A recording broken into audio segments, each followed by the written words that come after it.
पूरा लोहा ठंडा हो जाता, खून निकाल करके इस तरीके से हजरत को तकलीफ़ देते थे।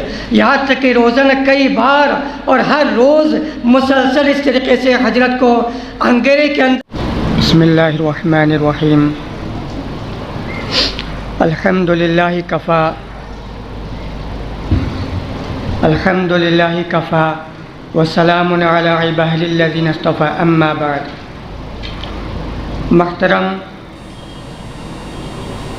असातिज़ा किराम और तलबा किराम, आज हम जिस जश्न आज़ादी को मना रहे हैं वो हमारे अकाबिर दारुल उलूम देवबंद और मुसलमान हिंद की कुर्बानी की बदौलत ये जश्न हमें मिली है।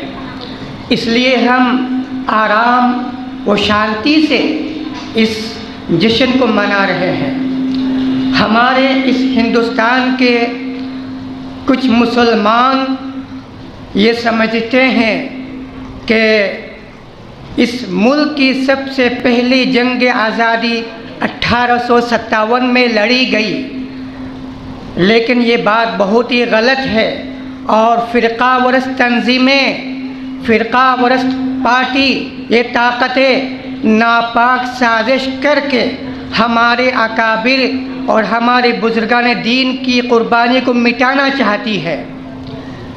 यह गलत है। 1857 की जंग आज़ादी पहली जंग आज़ादी है, बल्कि हमारे उस्ताद महतरम सदर जमीयत उलमाए हिंद हजरत मौलाना अरशद मदनी दामत बरकातहुम फरमाते हैं कि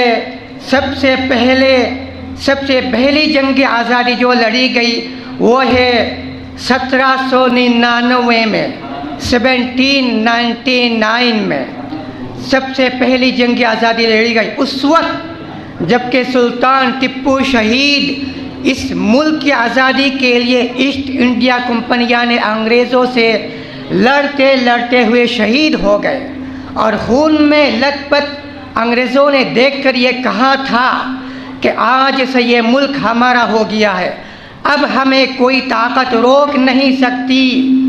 ये कहते हुए अंग्रेज़ फ़ख्र से बुलंद था। तो ये सबसे पहली जंग आज़ादी 1799 में लड़ी गई। उसके बाद 1803 तक अंग्रेज़ हमारे इस मुल्क के अंदर कब्ज़ा करता रहा और हमारे मुल्क को लूटता रहा। यहाँ तक कि मुसलमानों का अपने मज़हब में काम करने और रहने के भी उनको ताकत ना थी।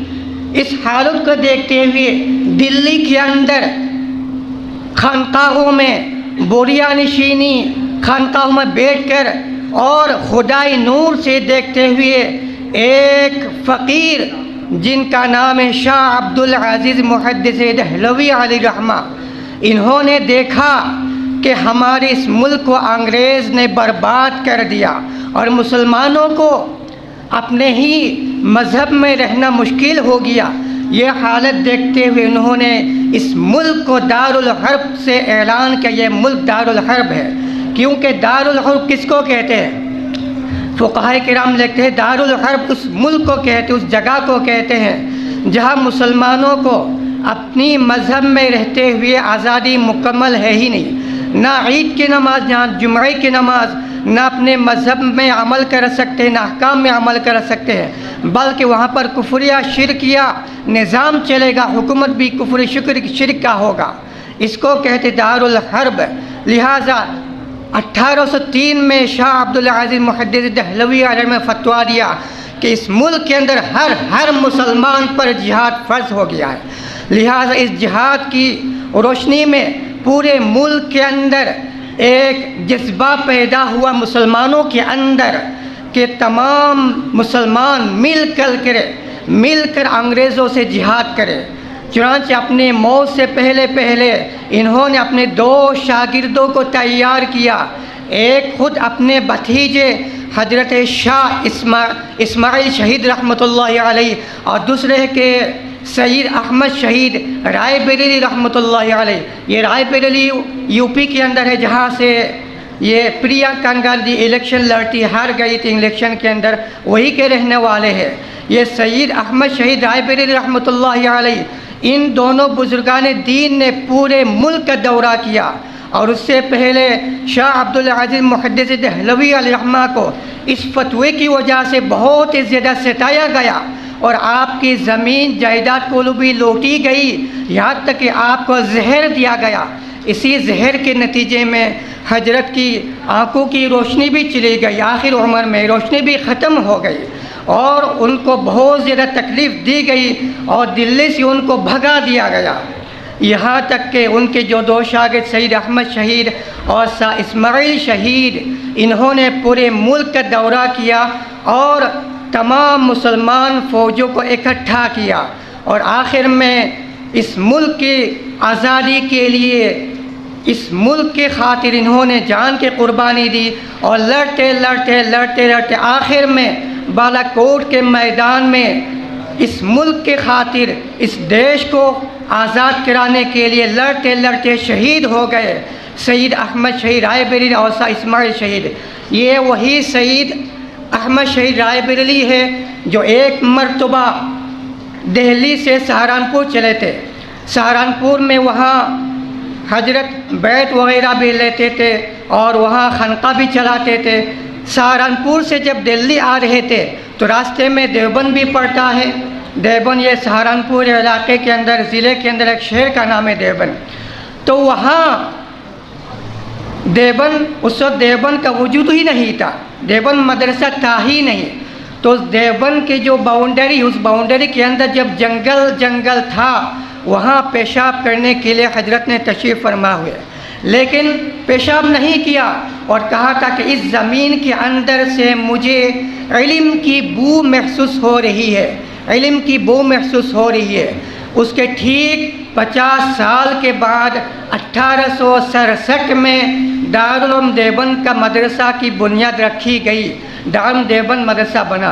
तो दारुल उलूम देवबंद के क़याम से 50 साल पहले हजरत ने कहा था कि यहाँ से मुझे इल्म की बू आ रही है। हजरत ने पेशाब भी नहीं किया। उस वक्त काजी मस्जिद अभी भी है, मस्जिद काजी, वहाँ पर बैठे थे। तो खैर 1831 में बालाकोट के मैदान में सईद अहमद शहीद और इस्माइल शहीद लड़ते हुए शहीद हो गए।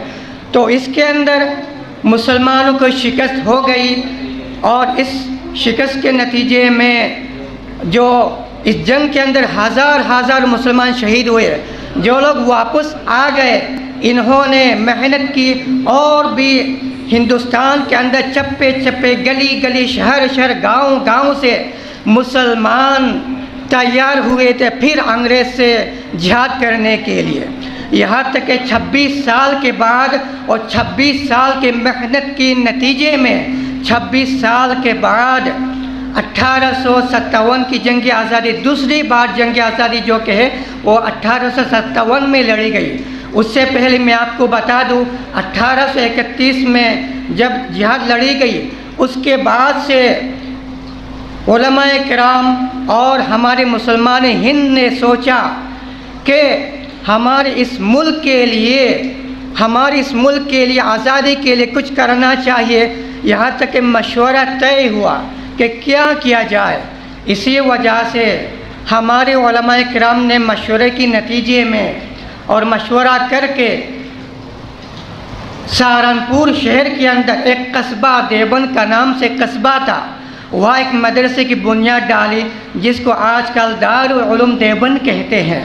दारुल उलूम देवबंद का क़याम, दारुल उलूम देवबंद मदरसा 1867 में बना और जब ये 1867 में दारुल उलूम देवबंद बना, उसके ठीक 6 साल के बाद, 6-7 साल के बाद ये बाग बड़ी मदरसे के अंदर 1873 के अंदर इस मदीनतुल उलूम बाग बड़ी मदरसा का वजूद हुआ 6 साल के बाद और इसी की बुनियाद भी इसी पर रखी गई। दारुल उलूम देवबंद के नक्श कदम पर चलते हुए इस मदरसे की भी बुनियाद रखी गई है।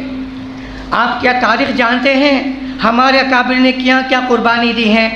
यहाँ तक कि इस दारुल उलूम देवबंद ने ये सोचा कि 1857 की जो जंग आज़ादी लड़ी गई उसके अंदर भी नाकामी हुई है, मुसलमानों को नाकामी का सामना करना पड़ा, जिसके नतीजे में एक ऐसा इदारा हमें चाहिए, एक ऐसी तहरीक की हमें ज़रूरत है जिस इदारे के अंदर रहकर हमें तहरीक चलाई जाए और अंग्रेज़ से जिहाद किया जाए। यहाँ से अफराद तैयार हो और अफराद को तैयार करके हम अल्लाह के रसूल को सुन्नतों को ज़िंदा करें और अपनी दीनी मजहबी उसूल पर हम रहकर अमल भी कर सकें और अंग्रेज़ से जिहाद करके हमारे मुल्क को आज़ाद कराया जाए। चुनांचे दारुल देवबंद का क़याम जब वजूद में आया तो उस वक्त जब 1857 की जंग आज़ादी के अंदर जब मुसलमानों को शिकस्त हो गई तो अंग्रेज़ ने इस जंग का बदला लेने के लिए ऐसा इंतकाम लिया कि मुसलमानों को पकड़कर तकरीबन 3 लाख मुसलमानों को पकड़कर कत्ल आम किया, मस्जिद को वीरान किया, मदरसे को वीरान किया, यहाँ तक के खुसूसन 52,000 उलमाए किराम को कत्ल आम किया, फांसी के फंदे पर लटका दिया।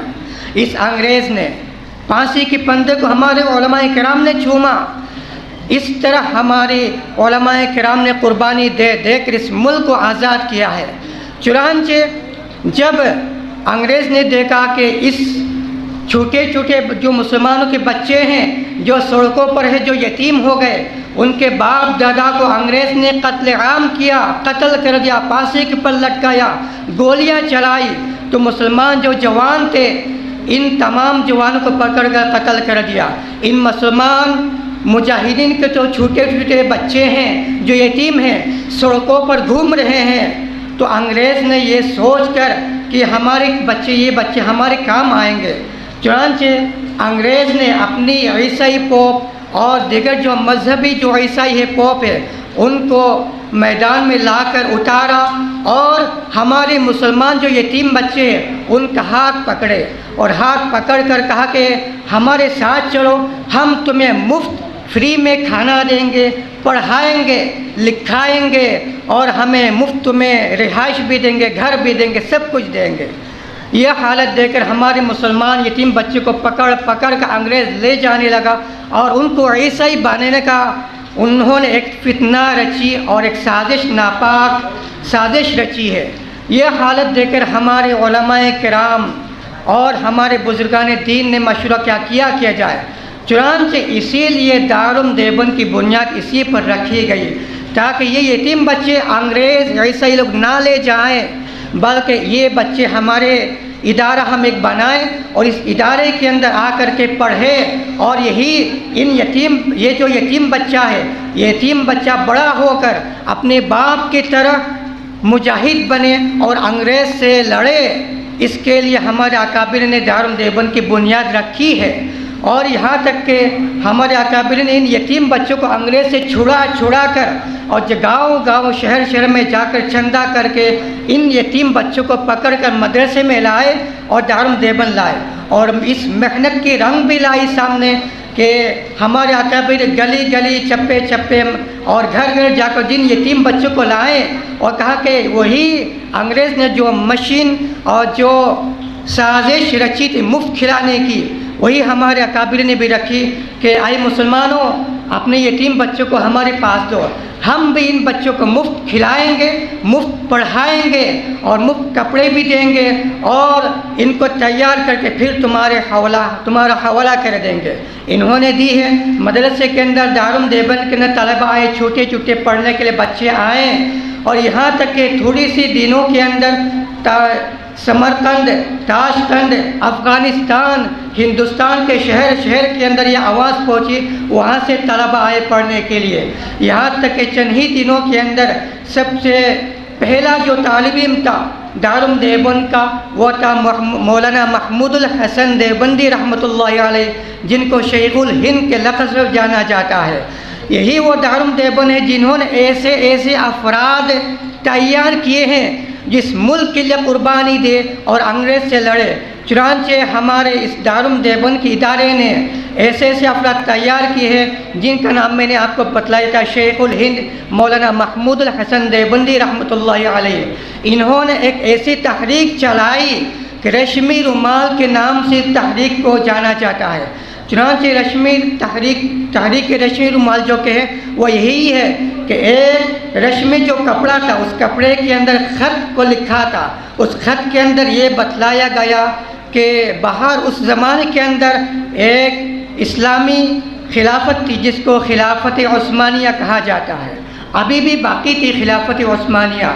उनसे मदद लेकर के हमारे इस हिंदुस्तान के अंदर अंग्रेज़ों से जिहाद किया जाए, मदद करने के लिए हजरत ने सबसे पहले अपने इस रेशमी रुमाल जो तहरीक, इसी के नतीजे में अपने एक शागिर्द हजरत उबैदुल्लाह सिंधी रहमतुल्लाहि अलैह को अफ़गानिस्तान की तरफ भेजा कि वहाँ से अफ़गानिस्तान से मुसलमान आए और हमारे साथ मिल कर के अंग्रेज़ से जिहाद करे। इसी तरीके से हजरत खुद ब खुद अपने शागिर्दों के साथ हिजाज की तरफ सऊदी अरब में गए, वहाँ जाकर खिलाफत उस्मानी की मदद चाहिए। लेकिन मक्का मुकर्रमा के अंदर उस ज़माने में जो गवर्नर था शरीफ मक्का, उसने गद्दारी करके रेशमी रुमाल की जो ख़त है उस ख़त को उन्होंने पकड़ लिया और यहाँ तक के हजरत को भी गिरफ़्तार करके माल्टा के जेल के अंदर डाल दिया। और उस ज़माने के अंदर खिलाफत उस्मानिया और बरतानिया फ़ौज के दरमियान लड़ाई होती रही, यहाँ तक कि खिलाफत उस्मानिया भी टूट गई और शरीफ मक्का जो कि मुसलमान का जो मनहूस था, मुनाफिक था, उसने गद्दारी करके शेखुल हिंद को भी पकड़वा दिया और खिलाफत उस्मानिया को ढाने में, कमज़ोर करने में, बर्बाद करने में उसी का हाथ भी था। चुनांचे एक उसूल समझ लीजिए, जहाँ तक आज तक जितनी भी जंगें हुई अल्लाह के रसूल के ज़माने से लेकर आज तक जितनी भी मुसलमानों ने जंगें लड़ी, उन तमाम जंगों के अंदर मुसलमान ने कभी भी शिकस्त नहीं खाई, बल्कि जीते हैं, शिकस्त नहीं खाई। अगर कहीं जगह शिकस्त खाई है, हारे हैं, वो हमारी आपस की गद्दारी की वजह से, मुसलमानों के आपस की गद्दारी की वजह से, पैसे के लालच, ज़मीन के लालच की वजह से मुसलमान हारे हैं। इसीलिए हमारी आपस की गद्दारी की वजह से मुसलमान एक दूसरे से लड़े और मुसलमान गद्दारी की वजह से आज हमें शिकस्त का सामना करना पड़ा। यहाँ तक कि तहरीक रेशमी रुमाल भी वही है। हजरत शेखुल हिंद माल्टा के जेल में गए, माल्टा के जेल के न चंद साल रहे, वहाँ पर कुरान करीम का तर्जमा भी किया। शेखुल हिंद के नाम से तो तर्जमा कुरान आता है, तो शेखुल हिंद ने वहाँ पर तर्जमा कुरान भी याद किया, ये लिखा उसको। और रमज़ान मुबारक में हजरत ने वहाँ कुरान करीम को हिफ्ज़ भी किया रमज़ान के अंदर, और अपने शागिर्द हजरत मौलाना हुसैन अहमद मदनी अलैहिर्रहमा को हर रमज़ान में कुरान सुनाते थे और रमज़ान में तरावीह के अंदर भी कुरान सुनाते थे। यहाँ तक कि हजरत ने कुरान शरीफ को याद भी किया। और जब रिहाई का वक्त आया तो उस रिहाई के ज़माने में जो तारीख़ थी 1919 की तारीख़, बच्चों 1919 की तारीख़ थी, तो हजरत ने वहाँ से ऐलान किया हिंदुस्तान के तमाम मुसलमानों को कि तुम लोग आए मुसलमानों, आप तमाम लोग ये करो कि उस ज़माने के अंदर जो पार्टी थी कांग्रेस पार्टी का साथ दो। चुनांचे तमाम मुसलमान ने अपने अपने शहर से आकर के दिल्ली के अंदर एक इज्तिमा किया, एक जलसा किया। उस जलसे के अंदर तमाम मुसलमान उलमाए किराम ने मशवरा लिया और वहाँ पर जमीयत उलमाए हिंद की एक तंजीम वजूद में आई जिसको जमीयत उलमाए हिंद कहते हैं। तो चुनांचे 23 नवंबर 1919 के अंदर जमीयत उलमाए हिंद की पैदाइश हुई है। जमीयत उलमाए हिंद की तंजीम वहाँ पर रखी गई दिल्ली के अंदर। उसके बाद उस जलसे के अंदर जमीयत उलमाए हिंद के जो सदर बने थे वो थे हजरत मौलाना मुफ्ती किफ़ायतुल्लाह साहब रहमतुल्लाहि अलैह, अर्जी तौर पर उनको सदर बनाया गया। उसके बाद 1920 में हजरत शेखुल हिंद मौलाना महमूदुल हसन देवबंदी रहमतुल्लाहि अलैह माल्टा के जेल से रिहा होकर के हिंदुस्तान आए 1920 में। तो उस वक्त दिल्ली के अंदर एक कॉन्फ्रेंस हुई एक जलसा हुआ। उस जलसे के अंदर हजरत शेखुल हिंद को सदर बनाया गया जमीयत उलमा हिंद का 1920 के अंदर। चुनांचे जब ये जलसा हुआ 1920 के अंदर, उस वक्त उसके 12 दिन के बाद हजरत शेखुल हिंद का इंतकाल हो गया। उसके 12 दिन के बाद शेखुल हिंद का इंतकाल हो गया। चुनांचे उस शेखुल हिंद की तहरीक को हजरत मौलाना उनके शागिर्द शेखुल हिंद शेखुल इस्लाम मौलाना हुसैन अहमद मदनी अलैहिर्रहमान उस तहरीक को उठाया और अपनी पीठ पर इस तहरीक को लिया और पूरे मुल्क के अंदर इस तहरीक को चलाया। यहाँ तक कि जब शेखुल हिंद रहमतुल्लाहि अलैहि इंतकाल हो गए और इंतकाल देवबंद के अंदर हकीम इदरीस या फिर हकीम महमूद के घर के अंदर उनका इंतकाल हुआ है।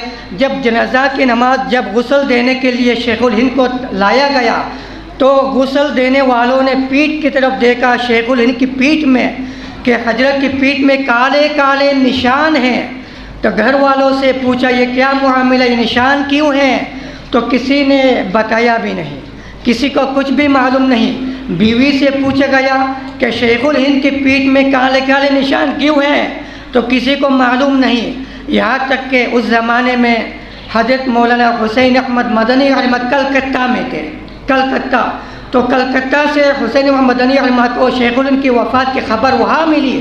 तो नमाज जनाजा में शिरकत करने के लिए कलकत्ता से देवबंद आए और देवबंद में आकर के हजरत से पूछा गया कि शेखुल हिंद की पीठ में काले काले निशान क्यों हैं? तो हुसैन अहमद मदनी रहमत के आंखों में आंसू आ गए और फरमाने लगे कि ये एक राज है, ये एक राज था जिसको हमारे उस्ताद शेखुल हिंद ने मना फरमा दिया था कि जब तक मैं ज़िंदा हूँ, मैं बाहयात हूँ, तब तक इस राज को छुपाया जाए, किसी को सामने बयान भी ना किया जाए। तो उस ज़माने में अब हुसैन अहमद मदनी रहमत फरमाते हैं कि अब जब क्या हुसैन हजरत मौलाना शेखुल हिंद ज़िंदा नहीं रहे, दुनिया छोड़ के चले गए, मैं आप बताता हूँ कि वो राज क्या था। वो राज ये है कि माल्टा के जेल में रहते हुए शेखुल हिंद रहमतुल्लाहि अलैहि को यह अंग्रेज़ दिन दिन में कई बार ले जाता था, पूछताछ करता था और ये कहता था महमूद सिर्फ एक बार कह दो कि मैं अंग्रेज़ का मुखालिफ नहीं हूँ, मैं अंग्रेज़ का दुश्मन नहीं हूँ, बल्कि मैं अंग्रेज़ का साथी हूँ। एक बात ज़बान से कह दो, हम तुम्हें छोड़ देंगे, रिहा कर देंगे। मौलाना महमूद हसन देवबंदी फरमाते हैं कि मैं हरगिज़ ये जुमला कह नहीं सकता। यहाँ तक कि उनको अंगेरे के अंदर लोहा गरम करके, लोहा की जो प्लेट होता था उस प्लेट को गरम करके अंगारा डालकर आग के अंदर लेटाया जाता था। हजरत की कमर से और हजरत की गोद से खून निकल करके पूरा का पूरा लोहा ठंडा हो जाता था, पूरा लोहा ठंडा हो जाता, खून निकाल करके इस तरीके से हजरत को तकलीफ़ देते थे। यहाँ तक कि रोज़ाना कई बार और हर रोज़ मुसलसल इस तरीके से हजरत को अंगेरे के अंदर लेटा करके तकलीफ़ दी जाती थी। यहाँ तक कि उनके शागिर्दों ने कहा कि हजरत थोड़ा सा रहम कीजिए। हमारे इमाम मोहम्मद शैबानी रहमतुल्लाहि अलैहि ने जामे सगीर के अंदर किताबुल हियल तो एक मसला लिखा हिला के बारे में, चुनांचे कुछ तो हिला तो कीजिए। जबकि इमाम मोहम्मद शैबानी ने हिला तो लिखा है तो फरमाते कि खामोश रहो, मैं हिला भी इख्तियार नहीं कर सकता। चुनांचे एक बार अंग्रेज़ ने कहा था कि महमूद तुम ये जुमला क्यों नहीं कहते कि मैं अंग्रेज़ का मुखालिफ हूँ? तो कहते कि मैं इस वजह से नहीं कहता कि मैं अंग्रेज़ का मुखालिफ हूँ, मैं इस वजह से नहीं कहता। सुन लो बच्चों, सुन लो तलबा, मैं अंग्रेज़ का मुखालिफ हूँ, मैं इसलिए नहीं कहता कि मैं अल्लाह के दफ्तर, अल्लाह ताला की ऑफिस से नाम कटवा कर अंग्रेज़ के दफ्तर में अपने नाम लिखवाना नहीं चाहता। मैं तो रूहानी बेटा हूँ बिलाल हबशी का, बिलाल हबशी का रूहानी बेटा हूँ। मैं तो सुमैया का रूहानी बेटा हूँ। मैं तो मुजद्दिद अल्फ़सानी का रूहानी बेटा हूँ जिनको 2 साल जेल के अंदर रखा गया। मैं तो इमाम अहमद बिन हंबल का रूहानी बेटा हूँ जिनको उतने सारे कोड़े लगाए गए, अगर हाथी पर कोड़े लगाए जाते तो हाथी भी बिलबिला के उठा। मैं उसी का रूहानी बेटा हूँ। मैं तो खुबैब का रूहानी बेटा हूँ। मैं तो हजरत हमज़ा का रूहानी बेटा हूँ। मैं तो जंग बदर के सहाबाए किराम के शुहदाए बदर के जो रूहानी बेटा हूँ। मैं तो जंग उहद के शुहदा के रूहानी बेटा हूँ। मैं तो तमाम शुहदाए किराम के रूहानी बेटा हूँ। लिहाजा मैं कैसे कह सकता हूँ, इसलिए मैं हरगिज़ नहीं कह सकता। इसीलिए हमें ये सज़ा दी जाती थी। और आज हजरत जब ज़िंदा नहीं रहे, इसलिए मैं कह रहा हूँ कि ये काले काले निशान इस वजह से पड़े हैं कि आप लोग जानते हैं कि हमारे हजरात को, हमारे अकाबिर देवबंद को किस तरीके से हज़ार सख्ती की गई, तब भी ज़बान से ये कहलाने पर उनको मजबूर भी नहीं किया गया मैं अंग्रेज़ का हूँ। इसीलिए आप तारीख़ को पढ़े और अच्छी तरीके से तारीख़ को पढ़े और अपने अकाबिर को भूले ना, कभी भी ना भूले, और अपने अकाबिर की तारीख़ को पढ़ करके और आने वाली नस्ल को भी आप अपनी तारीख़ से रोशनाई कराए। मैं अपने बात को यहीं पर ख़त्म करता हूँ। व आखिर दावाना अल्हम्दुलिल्लाहि रब्बिल आलमीन।